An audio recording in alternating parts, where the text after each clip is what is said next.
എൻ്റെ പേര് ബിരിയാണി. പണ്ടൊക്കെ വലിയ ആഘോഷ ദിവസങ്ങളിലും കല്യാണത്തിനും വലിയ വീടുകളിലെ സൽക്കാരത്തിനും മാത്രം അണിയിച്ചൊരുക്കി ദമ്മിട്ട് വിളമ്പിയിരുന്ന എന്നെ ഇപ്പോൾ രാപ്പകൽ വ്യത്യാസമില്ലാതെ 365 ദിവസവും ആൾക്കാർ തേടി വന്ന് പ്ലേറ്റിലാക്കും.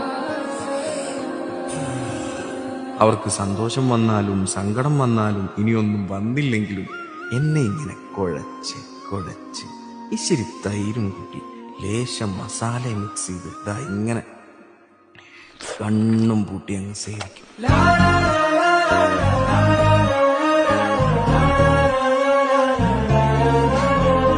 ശുഭം. പിന്നെ വേറെ ഒരു ലോകം.